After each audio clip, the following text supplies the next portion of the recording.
Haiti's Prime Minister Ariel Henry has agreed to resign following weeks of mounting pressure and increasing violence in the impoverished country. It comes after regional leaders met in Jamaica on Monday to discuss a political transition in Haiti. Mr. Henry is currently stranded in Puerto Rico after being prevented by armed gangs from returning home.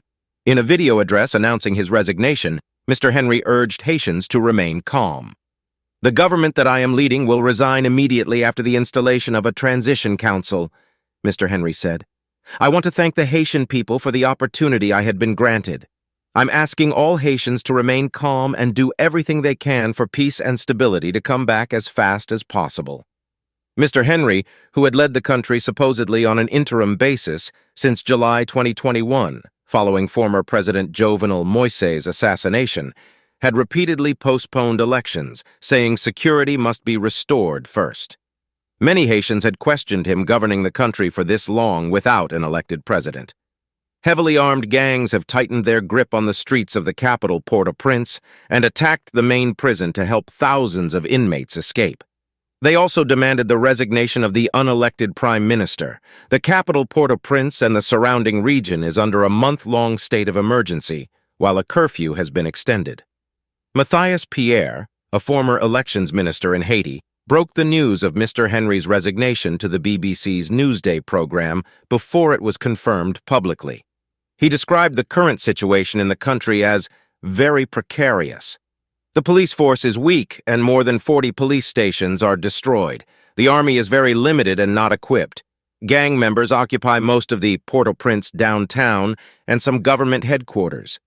Very soon, people will be out of food, medication, and medical support." Mr. Pierre said the gangs were now pushing to be part of any new power-sharing deal, adding that such a political settlement was impossible without the support of an international armed force.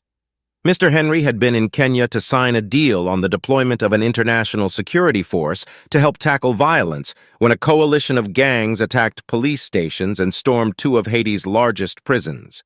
A plane carrying Mr. Henry was stopped from landing following sustained attacks at Haiti's international airport. Mr. Henry's resignation had been expected for several days. The CARICOM group of Caribbean nations had made its position clear that he was seen as an impediment to Haiti's stability, and that he would have to stand down so the move to a transitional council could begin. The White House had initially wanted to see Mr. Henry return to Haiti to oversee the transitional process, but the ferocity of fighting in the country changed minds in Washington in recent days.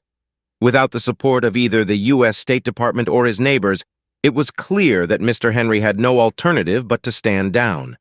Mr. Henry has expressed a wish to return to Haiti, but the security situation has to improve before he is able to do so, according to the U.S., which was at the talks in Kingston on Monday.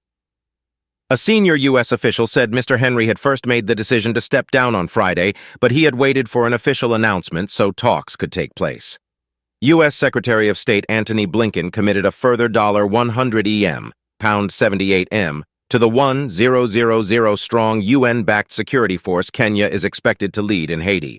The proposed U.S. contribution to the security force now stands at $300 EM, following Mr. Blinken's announcement, with a further $33 AM allocated for humanitarian aid.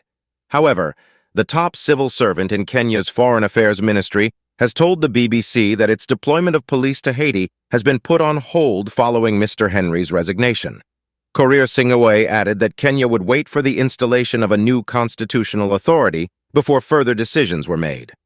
Earlier, the chairman of the CARICOM group and Guyana's President Irfan Ali said, "We acknowledge his resignation upon the establishment of a transitional presidential council and naming of an interim prime minister."